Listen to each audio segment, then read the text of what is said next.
Ulit saan ka naman ba galing? Naabot na ako ng gutom eh. Pakatagal mo. Kulot, ito ka ba? Tiyak akong mawawala ang gutom mo pag maririnig mo tong balita ko.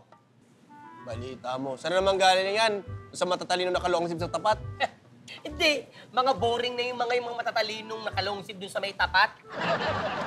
Ito, hulaan mo kung ano ang bago kong napulot sa bago kong tampan sa may talipapa. Hindi ko alam. Pero sigurado ako, di pagkain niya. Wala kang dala eh. Galing mo talaga. Wala talaga akong dala. Kasi nakakuha na ako ng tagadala. Anong tagadala? Gagana ang buhay natin, Kulot, dahil kumuha ko ng kasambahay.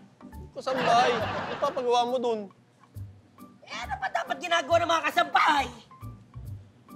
Naglilinis ng bahay. Oh, Kaso wala naman tayong bahay eh. Naglalaban ng damit, wala rin naman tayong damit. At saka ano papasweldo mo dun?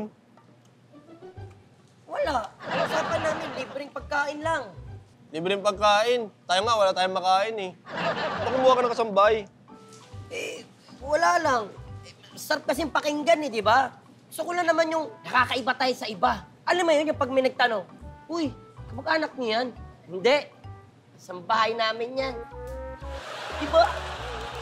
Di ba? Alam mo, kulit. Gutom lang na yan. Kumain ka na.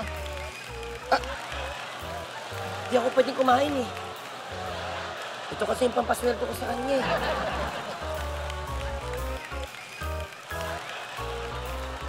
Ayan. Uy, tira mo siya. Kasi,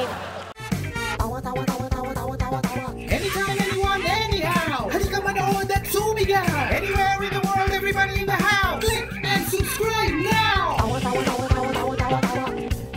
You know.